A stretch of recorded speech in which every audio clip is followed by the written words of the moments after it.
ఒకసారి జరిగినటువంటి అధ్యాయంలో శ్లోకాన్ని లాస్ట్ శ్లోకాన్ని ఒకసారి గుర్తు చేసి ఇందులో పడతాం. యోగినామపి సర్వేషాం మద్గతే అంతరాత్మ శ్రద్ధావాన్ భజితే వ్యోమం శమేయుక్త తమోమత.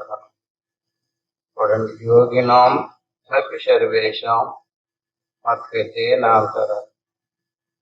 యోగినామపి సర్వేషాం, యోగం ఒకే కదా, అందులో మళ్ళీ యోగినామపి సర్వేషం. యోగాలు చేసేటటువంటి వాళ్ళు వందలాది మంది రకాలు. అందరూ యోగులు కాదు అంటే వాళ్ళందరూ కూడా యోగులే. చూడండి, యోగినామపి సర్వేషం అంటే యోగం చేసినటువంటి వాడికి ఏదో ఒక స్థానంలో మనసును గురిపెట్టి యోగం చెయ్యొచ్చు. ఏం చెయ్యాలి? అతిగతే అంతరాత్మన. దేనిని గురి పెట్టుకుని యోగం చెయ్యాలి? అంతరాత్మనే. బాగా గుర్తుపెట్టుకోండి, ఇది కుండలి శక్తి మీదో లేదా శ్వాస మీదో లేదా నాసికాగ్రమో లేదా ఇంకోటి చాలా మంది చెప్తుంటారు కదా. ఏం చెప్పాడైనా? ఆయన్ని పొందాలంటే అంతరాత్మను గురి పెట్టుకుని మనం సాధన చేయాలి. ఇప్పుడు మనం సాధన చేస్తున్నాం, శ్వాస మీద మనసు పెట్టి అభ్యాసం చేస్తున్నాం అంటున్నాం. శ్వాస మీద అభ్యాసం పెట్టి చేసేటటువంటిది అంతేనా? అంటే దానంపట వెళ్ళి అంతరాత్మలో మనసు విలీనం అవ్వడానికి చేసే ప్రయత్నం అన్నమాట. అంటే మనలో ఏ ఎదురవుతున్నాయో అన్ని కూడా దాటుకుని శ్రద్ధావాన్ భజితే వ్యోమం సమేయుక్త తమోమత. అంటే ఈ సాధన అనేది అలా చేయగా ఏమన్నాడు? భజితే వ్యోమం సమేయుక్త తమోమత. ఎందులో కలాలి? శమేయుక్త, సమత్వాన్ని పొందాలి. ఎన్నగా తీసి దాని ముందు శ్లోకంలో కూడా చూడండి, తపస్విభ్యో అధికో యోగి జ్ఞానిభ్యోపి మతో అధిక కర్మిభ్య సాధికో యోగి తస్మాత్ యోగి భవాచ. ఇక్కడ 3 రకాలుగా చెప్పాడు. ఇక్కడ తపస్విభ్యో అధికో యోగి, తపస్సు చేసేటటువంటి తాపసులు, మునీశ్వరులు, మొదలైనటువంటి వాడు తపస్సులు చేస్తే అడుగుకు పోయి భార్యాపిల్లలను వదిలేసి కన్నమూలాలు దీనిలో లేదా హిమాలయాలకు పోయి తపస్సులు చేస్తామంటారు కదా. ఏం చెప్పాడు ఇక్కడ? తపస్విభ్యో అధికో యోగి. తపస్సులు చేసేవారి కంటే యోగి గొప్పవాడు, అధికమంటే గొప్పవాడు. ఇంకో మాట, జ్ఞానిభ్యోపి మాతో అధిక. జ్ఞాని కంటే కూడా యోగి గొప్పవాడు అన్నాడు. ఏ జ్ఞాని? శ్లోకాలు నేర్చుకుని పద్యాలు నేర్చుకుని ఇతరులకు చెప్తుంటారు కదా తెలివితో, జ్ఞానంతో. ఆ జ్ఞానం కంటే యోగం గొప్పది. బాగా గుర్తుపెట్టు. పాటలు పాడటమో, పద్యాలు, మంత్రాలు, ఉపన్యాసాలు చెప్పడం, అది కూడా యోగి దగ్గర సరిపోదు అనమాట. ఎందుకని మరి పెద్ద పెద్ద కథలన్నీ నేర్చుకుని చక్కగా చెప్పచ్చు. అలా చెప్పాలంటే ఏముండాలి? తెలివి ఉండాలి, జ్ఞానం ఉండాలి. అంటే ఆ జ్ఞానం కంటే యోగి గొప్పవాడు. ఇంకొక మాట కూడా అన్నాడు, కర్మిభ్య సాధికో యోగి. 3 తపస్సు, కర్మలో 2 జ్ఞానం. కర్మలు అంటే ఏంటి? రకరకాల సత్కర్మలు చేస్తుంటాము దేవుడి నిమిత్తంగా, దేవుడి పేరు పెట్టుకుని. వాళ్ళందరినీ మనం చాలా మహాత్ముల కింద, భక్తుల కింద పూజించుంటాం, ఆరాధించుంటాం. ఎవరిని? దేవుడితోటి సమానంగా వాళ్ళని ఆరాధించుంటాం. ఎక్కడికైనా తీర్థయాత్రలకు వెళ్ళి వచ్చిన వాళ్ళు ఉంటే ఇంటికి రాగానే వాళ్ళు కాళ్ళు కడుగుతారు. అవునా? ఎందుకని? ఏదో పెద్ద మంచి దర్శనం చేసుకోవడానికి వెళ్ళి వచ్చారని చెప్పేసి. అంటే మరి మంచి పనే కదా అది. ఏకంగా దేవాలయాల చుట్టూరు ప్రదర్శనాలు చేయడాలు, తీర్థయాత్రలు వెళ్ళడాలు, పూజలు, యజ్ఞాలు, యాగాలు, ఇవన్నీ కూడా కర్మిభ్య అధికో యోగం. ఈ కర్మకాండలో కర్మలు చేసేటటువంటి వాళ్ళ కంటే యోగి గొప్పవాడు. కొన్ని ఏళ్ళ కంటే గొప్ప తపస్సు చేసుకునే వాళ్ళు కూడా గొప్పవాడేనా? తపస్సు చేసుకునే వాళ్ళ కంటే కూడా యోగే గొప్పవాడు. వాళ్ళు కూడా ఎందుకంటే చక్కగా భక్తి పట్టేసి శ్లోకాల్లో పద్యాలు మరి చాలా విరివిగా ఉపన్యాసాలు చెప్తుంటారు కదా, వాళ్ళకంటే కూడా గొప్ప మూడు. తపస్విభ్యో అధికో యోగి జ్ఞానిభ్యోపి మతో అధిక కర్మిభ్యశాధికో యోగి. అంచేత నువ్వు లోకంలో ఏళ్ళను చూసి ఈ మార్గంలోకి వెళ్ళిపోవచ్చు, వాళ్ళని చూసి ఆ మధ్య నువ్వు కూడా ఎవరో వెళ్ళిపోడు కదా హిమాలయాలకు బెల్లం పిల్లలు చూసి నువ్వు వెళ్ళిపోవడానికి చూడకు. కర్మకాండ కంటే యోగమే గొప్పది నాయన. అలాగే ఈ చెప్పేటటువంటి జ్ఞానుల కంటే కూడా యోగమే గొప్పది. ఇంకోటి కర్మిభ్యశాది, కర్మల కంటే గొప్పది, తపస్సులు చేసుకునే వాళ్ళ కంటే గొప్పది, జ్ఞానముల కంటే గొప్పది. ఇప్పుడు మనం అలా చెప్పలేకపోతున్నాం కదా, మనం తక్కువేమో అనుకుంటాం. మనం ఏమీ బదులేదు, ఏ అడుగులోకి పోలేదు, ఇంటికాడి ఉండి ఎవరి సంసారాలు చేసుకుంటున్నాం. ఇంకా మనమే ఎంతలేదు పాపం అలా వదిలేసిపోయినాడు చాలా గొప్పవాడు అని చెప్పేసి మరి పడికి వాళ్ళ దగ్గరికి వెళ్ళిపోయి వాళ్ళ దర్శనాల కోసం కొట్టి చచ్చిపోతున్నారు కదా. ఇంకేం చెప్పాడు అంటే తస్మాత్ యోగి ప్రభావం. వాళ్ళని చూసి అటేపుకి పోకు, ఏళ్ళని చూసి ఇటేపుకి పోకు, అలా చెప్పేసేవాడు గొప్పవాడు అని అనుకోకు. సాధన చేసేటటువంటి యోగాభ్యాసం చేసేటటువంటి వాడెవడు వాడే గొప్పవాడు. ఎన్ని సిద్ధాంతాల కంటే యోగం గొప్పది. ఈ శ్లోకాన్ని బాగా కంఠస్థం చేయండి. తపస్విభ్యో అధికో యోగి జ్ఞానిభ్యో. నేను చదవకండి, చదవమనలేదు కదా. ఏమండి రికార్డ్ అవుతుంది, నేర్చుకోమన్నాను కానీ ఇప్పుడు చదవమనలేదు కదా మిమ్మల్ని. తపస్విభ్యో అధికో యోగి జ్ఞానిభ్యోపి మతో అధిక కర్మిభ్యశాధికో యోగి తస్మాత్ యోగి భవార్జున. అంటే మీ అంతఃకరణానికి పట్టుకోవటం కోసం ఆ శ్లోకాన్ని పదే పదే గుర్తు చేస్తున్నాను. ఇంటికి వెళ్ళిన తర్వాత మళ్ళీ బాగా దాన్ని కంఠస్థం చేస్తారని. అంటే ఇప్పుడు మనకి ఏమర్థమైంది అంచేత తస్మాత్ యోగి, ఆ కారణం చేత. తస్మాత్ అంటే ఏంటండి, ఏ కారణం చేత? ఈ లోకంలో ఉన్నటువంటి వీళ్ళందరికంటే కూడా యోగే గొప్పవాడు కనుక నీకు ఆ రహస్యం చెప్తున్నాను, నువ్వు ఆ యోగాన్ని నువ్వు పాటించవయ్యా అర్జున. తస్మాత్ యోగి భవ అర్జున. ఈ రకమైనటువంటి శ్లోకాలతో ముందు అధ్యాయం పూర్తి. ఇప్పుడు ఈ అధ్యాయం ఏంటి? సప్తమాధ్యాయం విజ్ఞాన యోగం. భగవాను వాస మయ్యాసక్త మనా పార్థ యోగం యుంజన్మదాశ్రయ అసంచయం సమగ్రం మాం యదా జ్ఞాస్యసి తశృణు. చూడండి, ఏమిటి ఆ కింద శ్లోకానికి దీనికి అన్వయం చూడండి. మయ్యాసక్త మనా పార్థ. యోగం చేయి వాళ్ళందరికంటే గొప్పవాడు అన్నాడు కదండి. మరి ఇక్కడేమంటున్నాడు మళ్ళీ, ఆ యోగం చేసేటటువంటి వాడు కూడా ఏముండాలి? పరమాత్మ యందు ఆసక్తి, ప్రేమ, భక్తి, ప్రీతి ఉండాలి. మై ఆసక్త మనాపార్థ. కేవలం యాంత్రికంగా సాధన చేసినందువల్ల, యోగం చేసినందువల్ల ఏ ప్రయోజనం లేదు. ఏంటి అంత గొప్పగా ఎందుకు తెగపోగడిగాడు? దానికంటే గొప్పది, దీనికంటే గొప్పది ఇంకెలా చెప్పాడు కదా. చెప్పినప్పటికీ అందులో ఏముండాలి? ఏముండాలి? ఆయన మీద మనకి ఆసక్తి ఉండాలి, ప్రీతి ఉండాలి. మై ఆసక్త మనాపార్థ. ఆసక్తి ఎందులో ఉండాలి? మనసులో. మనకు మనసు ఉంది కదండి, మన మనసులో దేవుడి మీద భక్తి ఉండాలి, ప్రేమ ఉండాలి, ప్రీతి ఉండాలి. దాన్నే ఆసక్తి అంటారు. దేవుళ్ళు కలవాలి, దేవుడిని దర్శనం చేసుకోవాలి, దేవుడిని పొందాలి అనేటువంటి ఆసక్తి ఉండాలి. ఆసక్తి లేదనుకోండి ఎవరికి మన సాధన ఏమవుతుంది? అదొక యాంత్రికం అయిపోద్ది అంతే, కానీ సిద్ధించదు. సిద్ధించాలంటే అందరూ ఏముండాలి? అన్నం తినేటప్పుడు కూర కలుపుకుంటాం, కూర లేకుండా తింటే ఎలా ఉంటుందో అలాగా ఆసక్తి లేకుండా సాధన చేస్తే పెద్దగా ఫలితం ఉండదు, ప్రయోజనం ఉండదు. మై ఆసక్త మనాపార్థ యోగం జన్మదాశ్రయ. యోగం అంటే యోగమే చేయమంటాడు ఇక్కడ కూడా. మళ్ళీ యోగం యుంజన్మదాశ్రయ. ఏటి ఎలా? దాని మీద ఆయన ఎందు ఆసక్తితో యుంజన్మదాశ్రయ, ఆయన ఆశ్రయించాలి.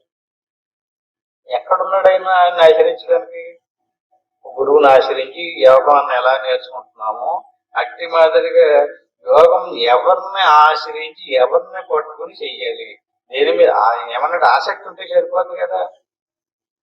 ఆసక్తి ఉంటే సరిపోయింది అంటలేదు మళ్ళీ. జన్మదాశ్రయ ఆయన ఆశ్రయించారు. 2 అసంచయం సమగ్రం మాం. అసంచయం, ఇంత సందేహం కూడా ఉండకూడదండి. ఏమవుతుంది, నేను ఏదో ఇంట్లో కూర్చుని కళ్ళు కూర్చుని జాతర చేసుకోమంటున్నారు, ఏదో వాళ్ళందరూ ఊరంతా తిరిగి వాళ్ళంతా పాటలు పాడుతూ బయలు చేస్తూ వాళ్ళు అడవులు చేసేస్తున్నారు, యజ్ఞాలు యోగాలు పూజలు. మనకు ఒకసారి సందేహం వస్తుంటుంది. ఎందుకని మనం ఏమి చేస్తలేదు. అక్కడ చూస్తేనో ఊరు వాళ్ళు దత్తరలు కూడా వేస్తున్నారు, కొంత యాసాలు వేసుకుని కట్టాను. చూస్తే ఇక్కడ ఏముంది, సందేహం వస్తుంది మనకు. సందేహం రావడానికి వీల్లేదట. అసంచయం సమగ్రమం, ఏ రకమైనటువంటి సందేహం లేకుండా ముందు చెప్పినటువంటి శ్లోకం బాగా మనం నేర్చుకుని ఉన్నట్లయితే ఇది చాలా గొప్పది మనం చేసేది, ఇందులో డౌట్ లేదు, సందేహం లేదు, ఇది చాలా అద్భుతమైనటువంటి సిద్ధాంతము అనేటువంటి భావన మనకు కలిగేదా. జ్ఞాసకి అశ్రుడు, జాగ్రత్తగా శృణు అంటే ఏమంటున్నాడు, ఏంటి ఇది భగవద్గీత శ్లోకాలు చదువుతున్నాం కదండి, చదువుతున్నాం, చదవండి అంటలేదు. అంటే శాస్త్రం చదివి గురువు దగ్గర జ్ఞానం సంపాదించుకుని దాని అనుభవానికి తెచ్చుకుని బోధించేటటువంటి వాడు ఉంటారు. వినాలి, దాన్ని శ్రవణము అంటారు. శ్రవణం చేయగా ఏమనిపిస్తుంది మనకి, శ్రవణం చెయ్యకపోతే ఇప్పుడు ఈ చెప్పినటువంటి లక్షణాలు మనలో రావు. ఏదో తినేసాం, సత్సంగం వెళ్దాం రండి అని కూర్చున్నారు, ఆవిడ వెళ్తుందని ఈవిడ వచ్చిందని ఆవిడ ఎతగా రావడం కోసం కాదు, దేనికోసం, తపన తహతహలాడాలి. ఆ రకంగా ఆసక్తి ఉండాలి, భగవంతుణ్ణి ఆచరించుకుని ఉండాలి. ఈ రకంగా ఆశించుకుని ఏ రకమైనటువంటి సందేహాలు లేకుండా సమగ్రం అంటే ఏంటి, మొత్తం దేవుడు అంటే ఏంటో, జీవుడు అంటే ఏంటో, జగత్ అంటే ఏంటో, జీవుడికి దేవుడికి సంబంధం ఏంటో, ఎందుకు పుడుతున్నాడో, ఎందుకు చచ్చిపోతున్నాడో, ఈ సుఖానికి దుఃఖానికి కారణమేటో, ఈ స్వర్గమేటో నరకమేటో, ఈ శాస్త్రాలు ఈ పురాణాలు ఎందుకు ఇలాగ చెప్తున్నాయి, ఈ రకంగా అన్నిటి తాలూకు సమగ్రంగా తెలుసుకోవాలి. అలా తెలియాలంటే న్యాసేసి ఆ పరమాత్మని ఎవడైతే మనం తెలుసుకున్నామో, న్యాసేసి అంటే తెలుసుకోవాలి, వాడికి సమస్త సందేహాలు నివారణ అవుతాయి. ఇంత చెప్పేశాడు కదా, ఇంకా చాలా ఇక్కడి నుంచి అలా చేసుకోమని అనకూడదు. మళ్ళీ ఏం చెప్తున్నాడండి, ఏది ఇప్పుడు దాకా చెప్పింది యథార్థమైనటువంటి ప్రమాణపూర్వకమైనటువంటి సబ్జెక్ట్ అయినా ఇది తేలిగ్గా తీసుకోకు, చాలా గొప్పది. జ్ఞానం తేహం చ విజ్ఞాన మిదుం వక్ష్యామ్యశేషతః యజ్ఞాత్వా నేహ భూయో అన్యత్ జ్ఞాతవ్యమవశిష్యతే. ఈ శ్లోకాన్ని కొంచెం ఇడగొట్టి చెప్తాను. దేని జ్ఞాత్వ తెలుసుకుని, ఇహ ఈ విషయమందు జ్ఞాతవ్యం తెలియదగినది, భూయ మరలా అన్యత్ వేరొకటి నా అవశిష్యం. ఏమర్థమైందండి, ఈ విషయంలో ఎవడైతే జ్ఞానం తేహం చ విజ్ఞానం ఇదం వక్ష్యామి చేసి యజ్ఞాత్వా నేహ భూయో అన్యత్ జ్ఞాన జ్ఞాతవ్యం అవశిష్యం. అంటే ఇంకేది వినక్కర్లేదు, ఏది తెలుసుకోకర్లేదు. అదేంటి మొత్తం అంత పూర్తయిపోద్దా, అది విశేషం. ఇందులో ఉన్నటువంటి గొప్పతనం ఏంటంటే అండి, యజ్ఞాత్వా నేహ భూయో అన్యత్ జ్ఞానవ్యం అవశిష్యం. మన సాధనే అనుకుంటాం కదా, విషయం అంతటికి ఏదో పునాది ఉంది కదా, ఆధారం ఏంటిది, దాన్ని ఏమంటారు, బ్రహ్మము అంటారు, దేవుడు అంటారు. అటువంటి బ్రహ్మస్వరూపంలో త్రిగుణాత్మకమైనటువంటి ప్రకృతి ప్రవేశించింది. ఈ ప్రవేశించినటువంటి ప్రకృతి వ్యష్టి సమిష్టి అని 2 రకాలు. సమిష్టి ప్రకృతి ఎంతవరకు బ్రహ్మమును ఆవహించుకుని ఉందో అంతవరకు ఉండేటువంటి ఆ బ్రహ్మస్వరూపానికి పరమాత్మ అని. వ్యష్టి స్వరూపం అయినటువంటి అవిద్య ఎంతవరకు ఆవహించిందో అంతవరకు ఉన్నటువంటి ఆ బ్రహ్మ స్వరూపానికి ప్రత్యేగాత్మ.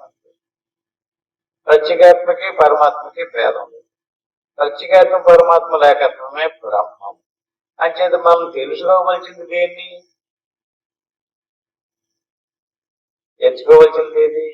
మనకి ఏది ఆ బ్రహ్మము అంతరాత్మగా ఉందో దానిని తెలుసుకుంటే మొత్తం తెలుసుకున్నట్టు. దానిని వదిలేసి ప్రకృతికి సంబంధించినటువంటి, ప్రపంచానికి సంబంధించినటువంటి, వ్యవహారికానికి సంబంధించినటువంటి ఎన్ని విషయాలు తెలుసుకున్నా సరే ఇంకా చాలా ఉంటాయి. శాస్త్రాలు కూడా అనంతమే, దేవతలు కూడా అనంతమే, దేవుళ్ళు కూడా అనంతమే, ఆ దేవుళ్ళని ఆరాధించేటటువంటి విషయాలు కూడా అనంతమే. ఎంత చేస్తే పూర్తవుతుంది అని చేత యజ్ఞాత్వా నేహపోయో అన్యత్ జ్ఞానవ్యం అవశిష్యతే. ఇది గనక నీకు పూర్తిగా అవగాహనకు వస్తే, నీ అనుభవానికి వస్తే, నీకు తెలిసొస్తే జ్ఞాతవ్యం అవశిష్యతే. ఇంక నువ్వు ఇంకోటి వినాల్సిన పని లేదు, ఇంకొకరి దగ్గరికి వెళ్ళాల్సిన పని లేదు, ఇంకో గురువు దగ్గరికి వెళ్ళాలక్కర్లేదు, ఇంకో శాస్త్రం చదవక్కర్లేదు. నీకు మొత్తం తెలిసిపోతుంది. జ్ఞానం దేహం చ విజ్ఞానం ఇదం వక్ష్యామ్య శేషత. పూర్తి అయిపోతుంది శరీరం. కానీ ఇంకొకరికి చెప్పండి, జ్ఞానే మరి సమాప్యతే. యజ్ఞం పూర్తి అయిందా అని అడిగితే ఎలాగో అట్టి మాదిరిగా ఎక్కడ పూర్తవుతుంది మన సిద్ధాంతం? ఆత్మ సాక్షాత్కారం అయినప్పుడు, ఆత్మస్వరూపం గురించి తెలుసు. సాధన పరంగా అనాత్మనంతటిని దాటి ఆత్మసాక్షాత్కారం పొందినప్పటికీ కూడా అది ఏంటన్నది మళ్ళీ వ్యక్తుల ద్వారా, గురువు ద్వారా వినాలి. ఆత్మ, పరమాత్మ, బ్రహ్మం. గురువు ద్వారా విన్నప్పుడు ఇది అది, దానికి దీనికి భేదం ఏంటి, అదేంటి ఇదేంటి అని చెప్పేసి దానికి సంబంధించినటువంటి పూర్తి జ్ఞానం కనుక మనకు తెలిసిందనుకోండి, ఎవరిని తెలుసుకున్నాం మనం? దేవుడిని తెలుసుకున్నాం.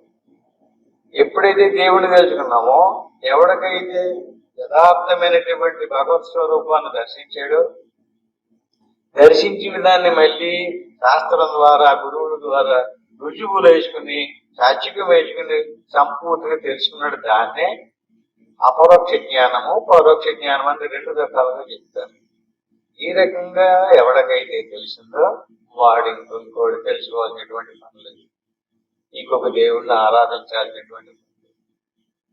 పూర్తి శిష్యులు మొత్తం అంత మానవ జన్మకు వచ్చిన తర్వాత ఏది చెయ్యాలో, ఏది తెలుసుకోవాలో అది తెలిసేసుకున్నాడో చేసేసాడు. దానివల్ల ఇంకా అతనికి ఇంకోటి తెలుసుకోవాల్సినటువంటి పని లేదు, చెయ్యాల్సినటువంటి పని లేదు.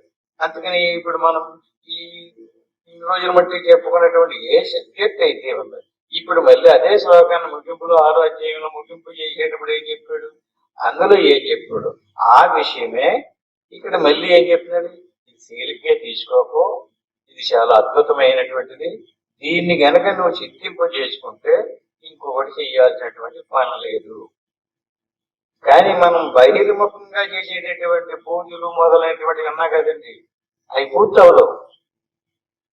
ఒక దేవుడిని ఆరాధిస్తే ఆ పక్కన ఇంకో దేవుడు చూస్తుంటాడు అంటే పూర్తి ఎలాగవుతుంది?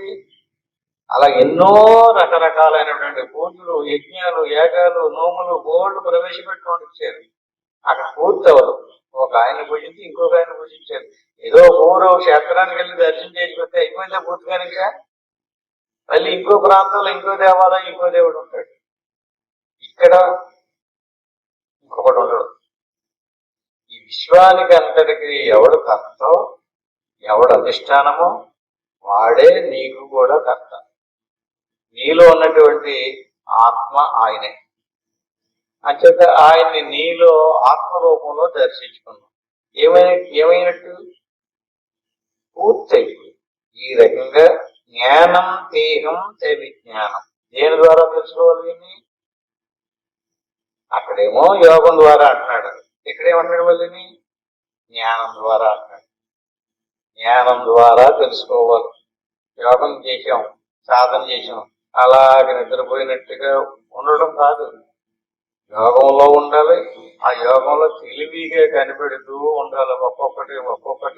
ఒక్కొక్క మెట్టు ఎలా దాటుకుంటూ ఆరోపణం అవరోహణం, కిందకి దిగిపోవటం అవరోహణం, పైకి ఎక్కడం ఆరోహణం. ఇలాగా జ్ఞానేంద్రియాలు, కర్మేంద్రియాలు, అంతరేంద్రియాలు, పంచప్రాణాలు అన్నీ దాటుకుని నిదానంద స్వరూపమైనటువంటి మన యొక్క పరమాత్మ స్వరూపము, ప్రత్యేగాత్మ స్వరూపాన్ని దర్శించడం దాంతో పూర్తయిపోయింది.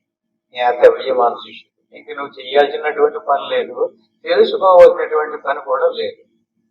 సరే, అయితే ఈ విషయం కాడకు వచ్చేటప్పటికి మనిషికి ఎంచేపు కూడా కంటికి ఇంపుగా కనపడాలి, ఆడంబరంగా కనపడాలి, దృశ్య రూపంలో కనపడాలి.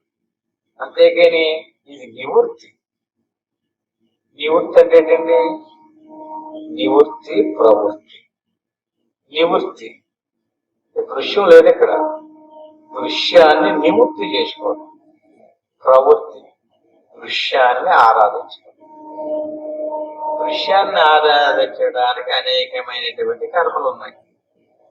మంత్రాల రూపంలో, శ్లోకాల రూపంలో, దేవతల రూపంలో ఆరాధించవచ్చు, పూజించవచ్చు, స్తుతించవచ్చు, అర్చించవచ్చు, అనేక రకాలు ఉన్నాయి. అది ఆకర్షిస్తుంది మనిషి. అక్కడ జనాలు అందరూ మెజార్టీ అంతా అట్టే పోతుంది. ఇటేపు ఎక్కడో కానీ కనిపించదు. ఈ జ్ఞానం తెలిసినటువంటి, ఈ యోగం చేసేటటువంటి వాళ్ళు ఎక్కడో కానీ కనిపించదు. అంటే అందరూ అటేపే ఉన్నారు కనుక ఇది ఎవడో మనకి కనిపించలేదు కనుక, ఎవడో మనకి చెప్తలేదు కనుక మనం ఏం చేస్తాం? ఏ టేపుని గట్టిగా బాగా కనపడుతుందో అక్కడికే వెళ్ళడానికి మనసు లాగింది. కానీ ఏ లిక్కమంటే ఇద్దరు ముగ్గురు వెళ్తారా ఈ ఆశ్రమానికి? అక్కడ ఏమీ లేదంటే జనం ఎక్కడ వస్తారు? ఏం కనిపించాలి? పొలం అంటే జనం వచ్చేయాలి, అక్కడ ఏదో కలిసి వచ్చేస్తుందట, ఏదో జరిగిపోద్ది అంటుంటే పొలం అంటే వెళ్ళిపోతారంటే ఇంకా తెలుసుకోవడానికి, పొందడానికి కాదు. అక్కడ ఎంతమంది వస్తున్నారో, ఏం జరుగుతుంది అనేది మనసును చూస్తూ ఉంటాడు. అందుకని ఇందులోకి రాడు. అందుకని ఆయన ఆ మాట ఈయన కూడా అదే చెప్తారు. మనుష్యాణం సహస్రేషు కచ్చిద్యత దిచిద్దయే. సిద్ధయే అంటే ఏంటి? ఆత్మస్వరూపాన్ని చిత్తింపజేసుకోవడం కోసం మనుష్యాణం సహస్రేషు, మనుషులలో 1000 మందిలో ఏ ఒకడో ప్రయత్నం చేస్తాడండి. మనం చెప్పుకోవట్లేదు, శాస్త్రమే చెప్తుంది. మనుష్యాణం సహస్రేషు కచ్చిద్యతది శక్తి. ఎందుకని? ఇది ఆకర్షించదు, కనిపించదు.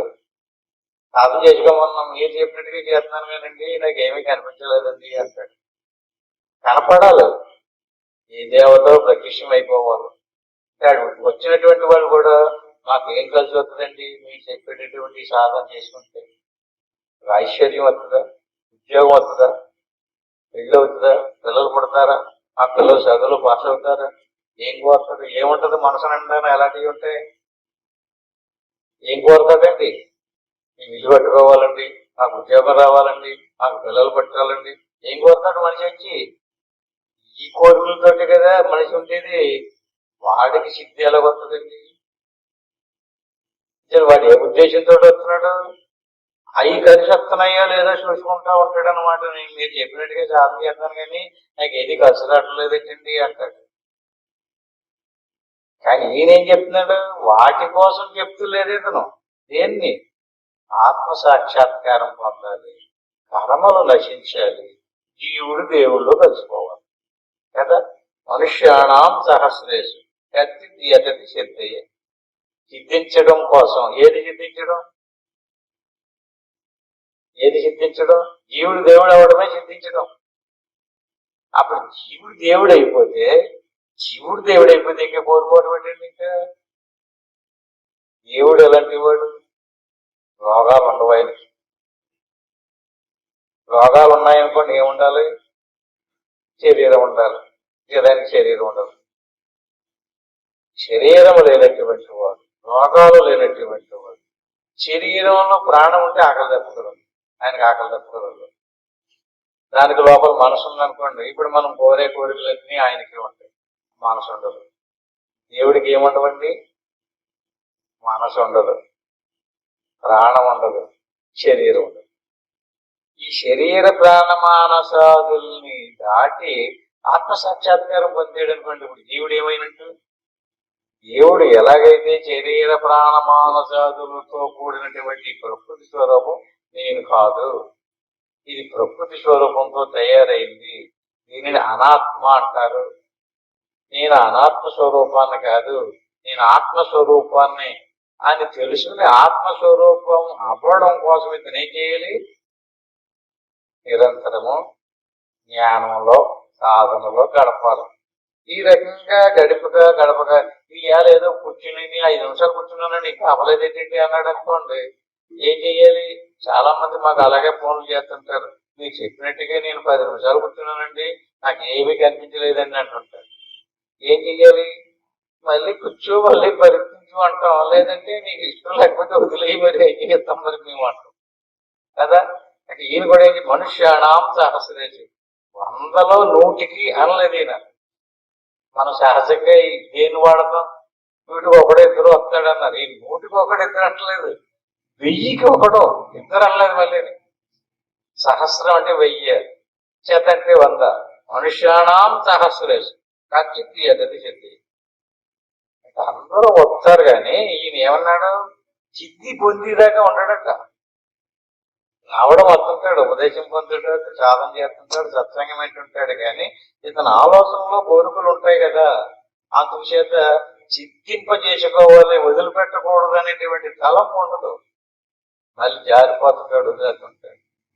అలాగ వేలాది మందిలో ఒక్కడు సిద్ధి పొందడానికి ప్రయత్నం చేస్తున్నాడు. అది అక్కడికి బాగా ఉంది. యతతానపి చిత్తానం కచ్చిన్మాం వేటి తత్వ. అలాంటి సిద్ధి పొందాలని మాపుల పోలు తహతహలాడిపోతూ తప్పించేటటువంటి వాళ్ళందరినీ తీసుకుని అందులో 1000 మందిలో అందులో ఒకడికి మాత్రమే సిద్ధి పొందుతాడట. ఎలాగైంది?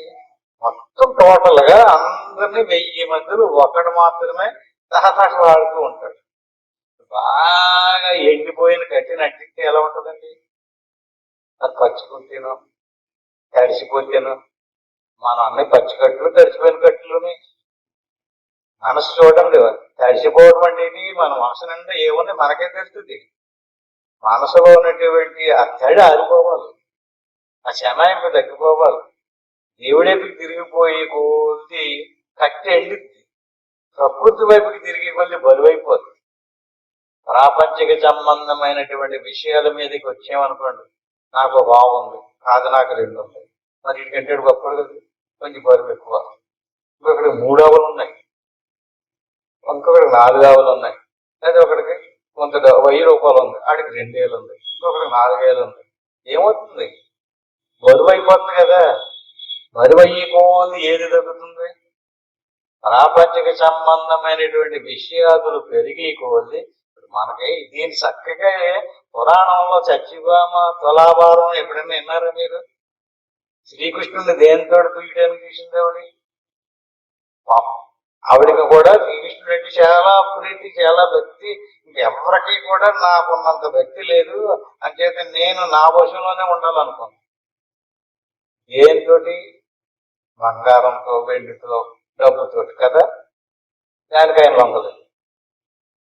అవన్నీ తీసి పడేస్తే అవన్నీ లేని వాటికి లొంగుతున్నాడు. అంటే మీ దగ్గర అన్ని వదిలేసుకోమని చెప్తలేదు మీకు. ఈ రకంగా మనకి ప్రాపంచిక సంబంధమైనటువంటి విషయాదులు ఎవరెవరు ఎంత ఎక్కువ మనసులో పెట్టుకుంటారో అటువంటి వాడికి దేవుడికి దూరం అయిపోతూ ఉంటాడు. ఎవరు ఎంతంత తీసేస్తూ ఉంటాడో అంతంత దేవుడికి దగ్గర అయిపోతుంది. తీసేస్తే వస్తువులు తీసేసి ఊరందరికీ ఎక్కడికి పంచిపెట్టామని కాదు, వాటి మీద మనకి ప్రీతి పోవాలి. దానికి ఏంటంటే ప్రీతి పోతే దాన్ని ఏం పేరు? వైరాగ్యం. అది ఇందులో ముందే చెప్పాడు, నాకు సాధించడం లేదయ్యా బాబు, నాకు అవ్వడం లేదు, నా మనసు వశం అవుతలేదని అర్జునుడు 6వ అధ్యాయంలో అడిగినప్పుడు ఏమని చెప్పాడండి? 2 ఉపాయాలు చెప్పాడండి. నేనేమి చేయలేదు, నేనేమి చేయను, నా వల్ల కూడా కాదు, అది నువ్వే చేసుకోవాలి. కానీ ఉపాయం చెప్తారు. ఏంటి ఉపాయం? ఒకటి వివేకము, ఇంకొకటి వైరాగ్యం. దేని మీద వైరాగ్యం? ప్రాపంచిక సంబంధమైనటువంటి విషయాదుల మీద వైరాగ్యం. వైరాగ్యం రావాలంటే ఏముండాలండి? ఆ ప్రాపంచిక సంబంధించినటువంటి విషయాదుల మీద వివేకం ఉండాలి. ఇది ఎంతవరకు నిజము, ఎంతవరకు సత్యము. ఈ వస్తువులన్నీ కూడా మిథ్య, భ్రాంతి, భ్రమింపచేస్తూ ఉంటాయి. ఎవరెవరికి ఎంత సంపద కలుగుతూ ఉంటుందో అతనికి అంతంత భ్రమ కలిగిస్తూ ఉంటుంది. నేను వీళ్ళందరి మీద గొప్పవాడిని అని. దానివల్ల ఏమవుతుంది అతనికి? ఎవరికి దూరం అవుతున్నాడు? భగవంతుడికి దూరం అవుతున్నాడు. దేనివల్ల భగవంతుడికి దూరం అయ్యాడు? అంచేత నీకు వస్తువులు ఉండొచ్చు, సంపదలు ఉండొచ్చు, కానీ వాటి మీద మనకి ఏముండకూడదు. నేను గొప్పవాడిని, వీళ్ళందరి మీద నేను ఎక్కువ అన్నాడా పోయింది. అంచేత మనుష్యానాం సహస్రేషు కచ్చిత్ ఎదురు ఏ 1000 మందిలో ఏ ఒక్కడో సిద్ధి పొందడానికి ప్రయత్నం చేస్తాడు. అందరూ వచ్చేయాలంటే ఊరు వచ్చేయాలి ఇక్కడికి. ఎందుకు రాలేదంటే అందరికి సిద్ధి పొందాలని లేదు. మరేం కావాలని ఉంది? సంపదలు కావాలి. సంపదలు అనేటువంటి దేనికి సంబంధించినవి? ఇంకొక విషయం ఏంటంటే అండి, సంపదలన్నీ ఎవడాదిలో ఉంటాయండి. ఎవడాదిలో కదంటే దేవుడినే పట్టుకుంటున్నాం. అంచేత మనకి ఏ కావాలో అదంతా ఆయనే పరిష్కారం చేస్తాడు. మనం ఆయన్ని వదిలేసేసి మనం పరిష్కరింపజేసుకోవాలని చూస్తున్నాం, మనం సమకూర్చుకోవాలని చూస్తున్నాం. మనకి కావాల్సింది ఏదో మనకు తెలుసు, నిజంగా ఆయనకే తెలుసు. ఎందుకంటే ఏది కావాలని మనం కోరుకుంటామో అది మనం అనిపించగలమో కూడా లేదో మనకు తెలుసు. తీరు ఇచ్చేసాడు అనుకోండి, మనకు ఆయుష్ ఎంతవరకు ఉంది అది కూడా తెలుసు. అంచేత ఏదైనా సరే సమగ్రమైనటువంటి జ్ఞానం దేవుడికే ఉంది. అందుకని మనం దేవుడిని పట్టుకున్నాం అనుకోండి, మనకి ఏం కావాలో అవన్నీ ఆయనే ఏర్పాటు చేస్తాడు. అంచేత మనుష్యానాం సహస్రేషు గచ్చితి ఎదుర్చితి. సిద్ధి పొందడానికి పూర్తిగా నీకు వివేకం కలిగి ఉండాలి, వైరాగ్యం వచ్చి ఉండాలి. నేను ఈ జన్మను పోగొట్టుకోకుండా సాధించుకోవాలనే తపన నీకుండాలి. అలాగ తపనుండి తెలుసుకుని ఉపదేశం పొంది సత్సంగాలు ఆల్పిస్తూ సిద్ధి పొందడానికి ప్రయత్నం చేసేటటువంటి వాళ్ళలో మళ్ళీ 1000 మందిలో ఏ యథామక సిద్ధానం కచ్చిన్మాం వేసి దత్తత్వం. ఆ 1000 మందిలో ఏ ఒకనొకడో సిద్ధి పొందుతాడు. తత్వత కచ్చిన్మాం వేత్తి తత్వత. సిద్ధి పొందడం అంటే ఏంటన్నాడండి ఇక్కడ? యథామక సిద్ధానం. అలా సిద్ధి పొందాలని తపన తప్పించేటటువంటి వాళ్ళలో కచ్చిన్మాం వేత్తి తత్వత. తత్వత అంటే యథార్థం తెలియదు. అదేంటండి? అంటే పూర్తిగా మెలుపులోకి రావడం. అంటే ఇప్పుడు మనం పూర్తిగా మెలుపులో లేము, మనం మెలుపులో ఉన్నామనుకుంటున్నాం. ఏ విషయంలో మెలుపులో ఉన్నాం మనం? వ్యవహారికమైనటువంటి ఈశ్వర సృష్టిని చూసుకుంటూ ఇదే యథార్థం అనుకుంటున్నాం. ఇది యథార్థం కాదు, ఇది విద్య, ఇది భ్రాంతి, ఇది కల్పన. ఈ కల్పనకి ఈశ్వర సృష్టి ఉంటుంది. ఈ కల్పన అంతా ఎవరిలో ఉంది? ఈశ్వరుని మనసులో ఉంది. ఈ జగత్తంతా ఈశ్వరుని మనసు చేత కల్పించబడ్డది. జీవుడు ఉన్నాడు కదా, జీవుడి మనసులో ఏదుంది? ప్రాతిభాషిక జగత్తు. ఈశ్వరుడి మనసులో వ్యవహారిక జగత్తు. ఈ జగత్ అనేటువంటిది ఏది? కల్పన, సత్యం కాదు. ఇది యథార్థమైనటువంటి జ్ఞానం కాదు. అయితే సృష్టించబడినటువంటి వస్తువుని పూర్తి తెలుసుకునే జ్ఞానం యథార్థ జ్ఞానం కాదు. దానికి భ్రాంతి జ్ఞానం అని పేరు. భ్రాంతి జ్ఞానానికి విషయం మిథ్యా వస్తువు. మిథ్య అంటే అది సత్యము కాదు, అసత్యము కాదు. భ్రాంతిలో ఉన్నాడు అంటే మన అందరూ కూడా భ్రాంతి జీవులు, భ్రాంతిలో ఉన్నాం. ఏది యథార్థమో ఏది యథార్థం కాదో, ఏది సత్యమో ఏది అసత్యమో కూడా తెలదు. అందరూ మెజారిటీ అంతా ఎట్టున్నారు, మనం కూడా అదే వెళ్ళిపోతున్నాం అంతే. ఏమన్నాడు? కచ్చిన్మాం వేత్తి తత్వత. కచ్చిన్మాం వేత్తి ఎవరిని? భగవంతుని. దాన్ని యథార్థంగా తెలుసుకోవాలి. ఓటపు తెలుగుతో కాదు, భ్రాంతి జ్ఞానంతో కాదు. కచ్చిన్మాం వేత్తి తత్వత. భగవంతుని యథార్థంగా తెలుసుకోవాలి. ఎక్కడున్నాడు ఆయన? ఆయన తెలుసుకోవాలంటే ఏమేమి వదలాలి, ఏమేమి తీసేయాలి, దేన్ని కొట్టుకోవాలి. ఆ ఏది వదలాలో తెలకపోతే మొత్తం వస్తువునే దేవుడు అనుకుంటే ఏదేది కాదో చెప్తున్నాడండి ధర్మ శ్లోకంలో. భూమిరాపో అనలో వాయు కమ్మనో బుద్ధిరేవశ అహంకారం ఇది యమ్మే విన్నా ప్రకృతి రష్టగా. ఇవేవి కూడా దేవుడు కాదు, యథార్థమైనటువంటి తత్వం కాదు. ఏంటిది? భూమి, జలము, అగ్ని, వాయువు, ఆకాశము, మనస్సు, బుద్ధి, అహంకారం, ఇతీయమ్మే. ఇవి నా స్వరూపాన్ని తెలియనివ్వకుండా ఆవహించినటువంటి ఆవరణాలు. నేను అర్థమైంది మీకు? ఇవి ఎంతవరకు వీటి మీద మన మనసు ఉంటుందో, ఇవేదో సత్యం అనుకుంటావో అంతవరకు నీకు దేవుడు కనిపించదు. స్పష్టంగా చెప్పేసి నేను ఎక్కడున్నాడు. భూమిరాపో అనలో, భూమి అంటే చెప్పక్కర్లేదు. భూమిరాపో అనలో వాయు కం అంటే ఆకాశం, మనసు, బుద్ధి, ఏవశ అహంకారం నిధీయమ్మే నా ప్రకృతి రష్టద. ఈ అష్ట అంటే 8 ఉపాధులతో మూతబడి, మూతలు అంటారు, ఒక్కో మూత తొలగించాలి. ఈ 8 మూతలు తీస్తే యథార్థమైనటువంటి వస్తువు మనకు అంటారు. బాగా విలువైన వస్తువుని ఎక్కడ పడితే అక్కడ రకం కదండి. బంగారం లేదా మణులు, మాణిక్యాలు ఎక్కడో బీరువాలో ఏదో బాక్సులో పెట్టి, ఆ బాక్స్ ఇంకో బాక్సులో పెట్టి ఏ బీరువాలోనో ఎలా దాస్తామో సేమ్ దేవుడు అలా దాయబడినాడు. దేవుడు చుట్టూరు ప్రకృతి ఆవహించుకొని ఉంది. అంటే దేవుణ్ణి దర్శించాలంటే ఇవన్నీ ఒక్కొక్కటి దాటుకుంటూ వెళ్ళాలి. ఎలా దాటాలి? భూమి రాపో అన్నాడు కదండి. భూమి గుణం ఏదండి? వాసన. అందుకు దేనికి పుట్టింది స్థానం అని.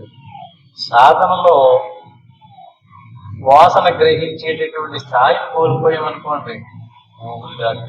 అంతేకాని ఈ భూములంతా ఏదో నరకాసులు, ఏదో పక్షి రాక్షసులు ఏదో భూములు బట్టి జమ్ములు దాచారు కదా ఎవరన్నా. హిరణ్యకశిపుడు, హిరణ్యాక్షుడు కట్టాను. అలా కాదు. భూమిని పోవడం అంటే గంధం అంటే వాసనని గ్రహించేటటువంటి జ్ఞానేంద్రియం జడమవ్వడమే భూమిని దాటి. రెండోది అపం అంటే, ఆపోస్థానం అంటే జిహ్వేంద్రియం. లోపల నోట్లో జిహ్వేంద్రియం దగ్గర నీరు ఉంటుంది, నీరు ఊరుతూ ఉంటుంది. ఆ నీరు మింగి జీవిస్తూ ఉంటాం. అంటే ఈ నీరు ఇంకిపోవాలి. సాధన చేసేటప్పుడు నాకు నోట్లో నీరు లేదండి ఇంకిపోతుందని అంటున్నారు కదా. ఎందుకు ఇంకిపోతుంది? ఇప్పుడేమో నోటి నిండా సొల్లు గారుతుంది, లేదా మింగుతున్నాం అంతమట్టుని. మింగాలి, ఏదో తప్పు కాదది. నీరుని ఆ గుంటలో ఊరినటువంటి నీరల్లా మింగి ప్రాణం నిలబడుతుంది. అంచేత ఆపోతానం ఏది? జిహ్వేంద్రియం. జిహ్వేంద్రియానికి నీరు ఇంకిపోయినప్పుడు గుట్టక అయ్యలేడు. సాధనలో గుట్టకెత్తే బయటకు వచ్చేస్తాడు. నీరు ఇంకిపోదు, గొంతు గారిపోదు, కంగారు పడకూడదు. ఇది రెండో స్థానం. మూడోది వాయుస్థానం. అంటే ఆ భూమి, ఆపంటే నీరు, మూడోది అగ్ని. అగ్ని అంటే ఏంటండి? అగ్ని యొక్క స్థానం చక్షురింద్రియం. చక్షురింద్రియం అంటే అక్కడ కన్ను తెరవలేడు. ఎక్కడ తగిలింది? పృథివీ స్థానం లయమైంది, ఆపో స్థానం లయమైంది, అగ్ని స్థానం కూడా లయం అవ్వాలి. అగ్ని స్థానం అంటే కన్ను. వాళ్ళ అందరికిలాగా కళ్ళెత్తి చూడలేదు, నేను పాదుగా తేరుకున్న తర్వాత చూడగలుగుతాను. ఆ తర్వాత వాయువు యొక్క స్థానం స్వగింద్రియం. అప్పుడు ఇంకా చెమట పడుతుంది, ఫ్యాన్ లేదు, కరెంటు పోయింది అనే స్వరం ఉండదు. స్వగింద్రియాన్ని దాటిపోయింది. ఇప్పటికి ఎన్ని ఏంటి? ఈ స్వగింద్రియం కూడా దాటిన తర్వాత కం అంటే ఆకాశస్థానం. ఆకాశ స్థానం అంటే చెవి. ఇంకా అక్కడి నుంచి బాహ్య శబ్దాలు వినిపించు. అంటే చిట్ట చివరిదాకా ఉండేది ఆకాశ స్థానం. ఆ తర్వాత సంకల్ప వికల్పాలు చేసేటటువంటి మనసు అవుతుంది. ఆ తర్వాత నిశ్చయించే బుద్ధి అవుతుంది. ఆ తర్వాత అహంకారం అవుతుంది. భూమిరాపో అనలో వాయు కమ్మనో బుద్ధిరేవస అహంకారం ద్వితీయమే విన్నా ప్రకృతిరష్టద. ఇప్పుడు చెప్పండి, దేవుడి దర్శనం అవ్వాలంటే ఏమేం పోవాలి? ఈ ఆటలతోటి పూర్తి మనం ఏం చేస్తున్నాం? ఆ మాటతోటి పొందడానికి ప్రయత్నిస్తున్నాం. నేనేమన్నాడు? వాటిని తీసేస్తే నేను కనపడతాను. ఎంత భిన్నంగా ఉందండి సిద్ధాంతం. భగవంతుణ్ణి పొందడానికి, దేవుడిని సాక్షాత్కరింపజేసుకోవడానికి ఏమేమి తీయాలో చెప్పాడు.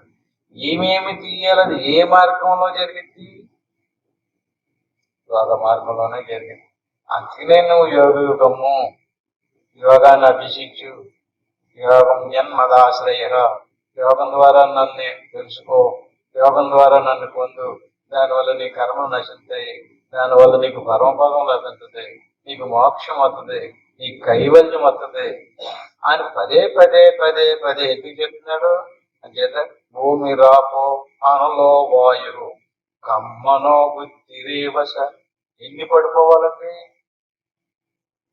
మనసు ఆగిపోవాలి, బుద్ధి ఆగిపోవాలి. చిట్టి చివరిలో ఏముంది? లాస్ట్ లో అహం అంటే నేను. ఎవడక్కడ నేను అని విషయం అనుకోండి, ఏం పడలేదు, ఆ శివరుడు పడలేదు. మొత్తం పురాణాలన్నీ కూడా, పురాణాల్లో చెప్పినట్టు పెద్ద పెద్ద రాక్షసులు అందరూ కూడా ఈ అహంకారులే. అంటే పురాణాలలో ఒక అహంకారుని కేంద్రంగా చేసి ఒక కథ రాస్తే, బుద్ధిని కేంద్రంగా చేసిన ఒక కథ రాస్తే, మనసును కేంద్రంగా చేసిన ఇంకో కథ చేస్తే, ఇంకా కిందకు వచ్చి శ్రోత్రేంద్రియాన్ని, చక్షురేంద్రియాన్ని, జీవేంద్రియాన్ని ఒక్కొక్కరు కేంద్రంగా చేసి ఒక్కొక్క కథ రాశారు. ఈ కథలన్నీ పురాణాల్లో చెప్పినటువంటి ఆ దేవతలు, రాక్షసులు, ఈ కథలన్నీ వీళ్ళను ఓడించడానికి తిరుమతులు దిగడము, వాళ్ళతో యుద్ధం చేయడము, వాళ్ళని జయించడము. ఎవరనుకుంటున్నారా ఇవన్నీ? అన్న రాక్షసులు కాదాళ్ళు. ఒక్కొక్క వృత్తిని ఒక్కొక్క వర్ణన చేసి దాని మీద బ్రహ్మాండమైనటువంటి కొన్ని వందల శ్లోకాలతో కథ రచించారు ఋషీశ్వరుడు. అది కథ చదువుకుంటున్నాం కానీ ఆ మతలబు ఆ మరుగు మనం తెలుసుకోవట్లేదు. ఈ రకంగా ఇవన్నీ దాటుకుని లోపలికి వెళ్తే ఆత్మసాక్షాత్కారం, అప్పుడు ఆత్మజ్ఞానమయ్యింది. అప్పుడు ఏమైంది? తచ్చిన్మాం వేత్తి తత్వత.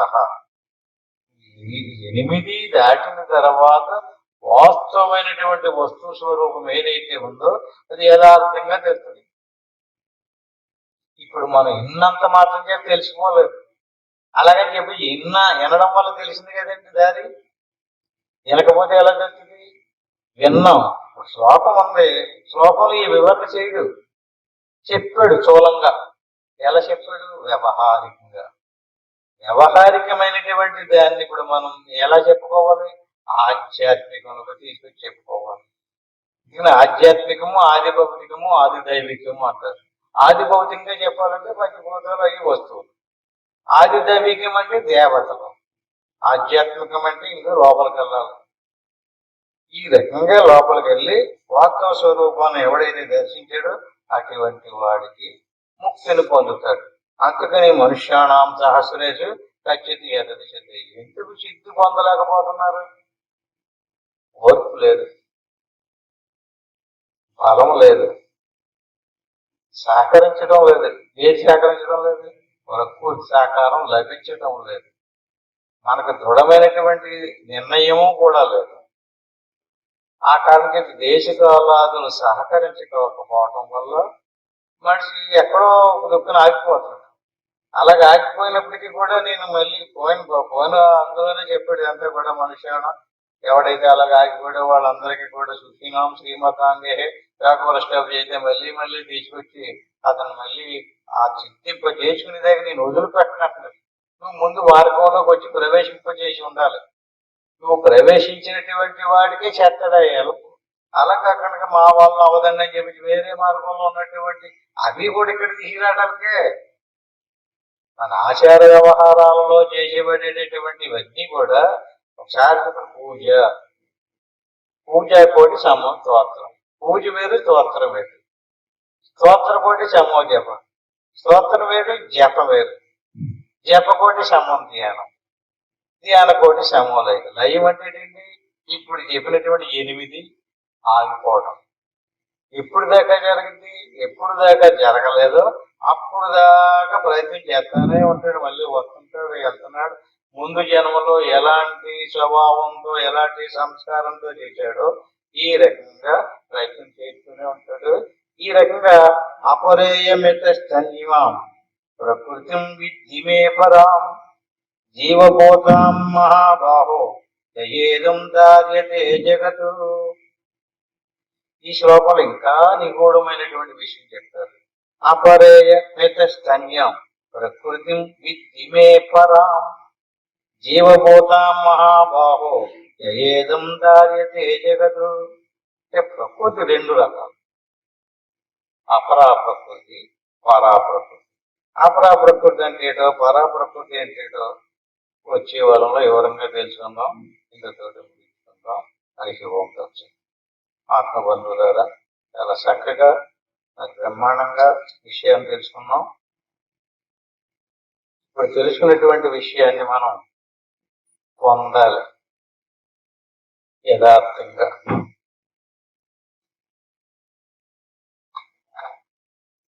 ఏమనుకోవాలి, ఎంతసేపు కూర్చోవాలి, దానికి సంబంధించినటువంటి ప్రశాంతంగా కూర్చుని గురు బ్రహ్మ గురు విష్ణు గురురేవ మహేశ్వర గురు సాక్షాత్తు పరబ్రహ్మ తస్మై. దీన్ని గురుమంత్రం అంటారు. దీన్ని ఒకసారి అనుకుని ఓం నమ శివాయ, దీని పంచాక్షరి మంత్రం